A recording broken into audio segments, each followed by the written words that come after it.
Jérémy, bonjour et merci de recevoir Poto Carré chez toi. On commence avec ton adaptation au Mans, ton arrivée, un nouveau club après combien d'années à Saint-Étienne?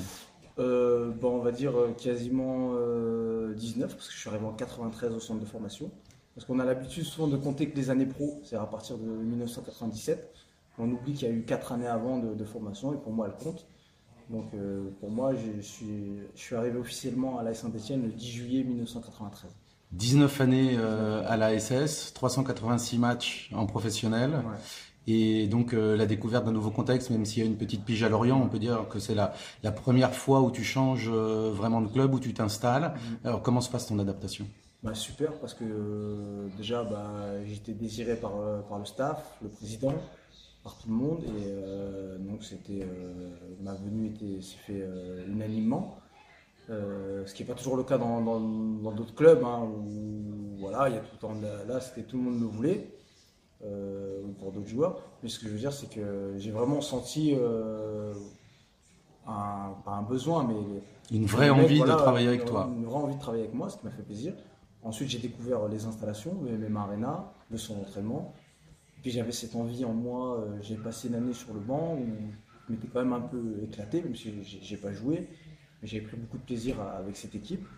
Mais moi je suis footballeur, quoi, et être sur le banc pour moi c'était pas ma conception, et je voulais finir ma carrière sur le terrain, quoi. Et avec aussi un nouveau challenge, ici je dois encadrer des jeunes.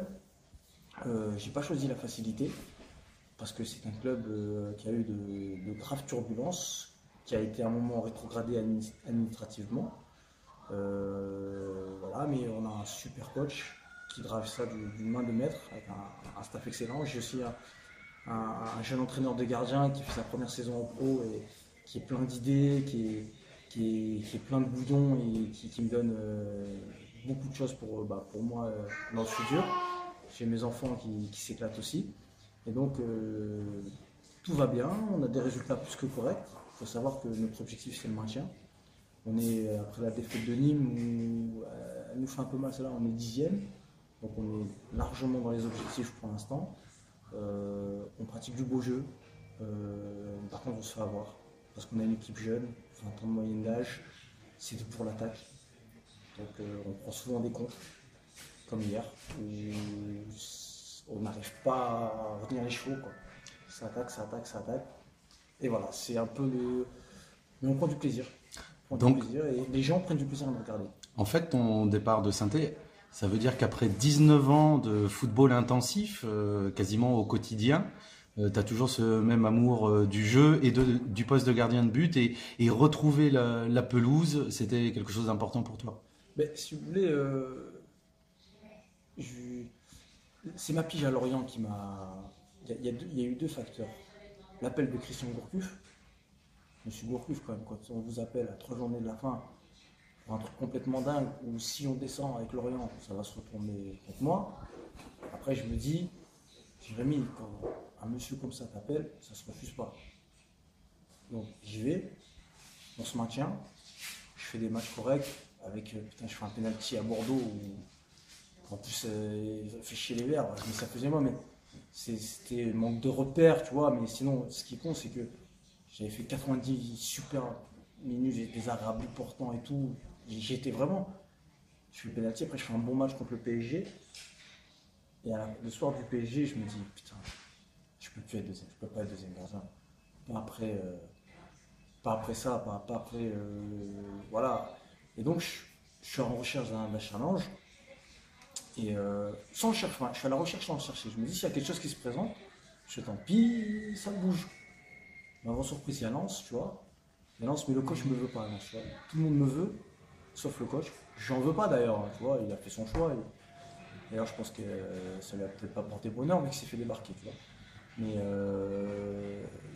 je respecte son choix, il n'y a pas de problème. Mais en tant que nordiste, tu vois, ça aurait été magnifique. Mais bon, le destin voulait que je sois un jour en sang et or.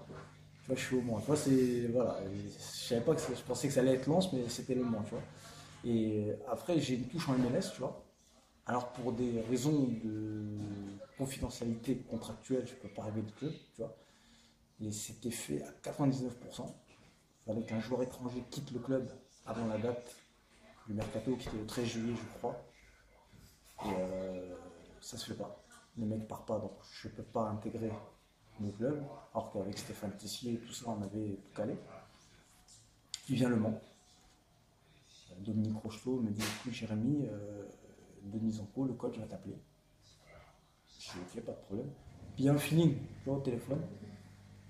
Puis Roland me dit va voir Jérémy.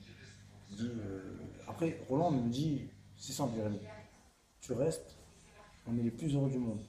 Tu pars, on sera aussi heureux pour que tu puisses t'épanouir. Quelque part, c'est vraiment un truc extraordinaire de la part du club. J'ai choisi. Franchement, respect et merci, tu vois. Donc, j'ai visité les installations ici, tip top, tu vois. Puis le discours du coach.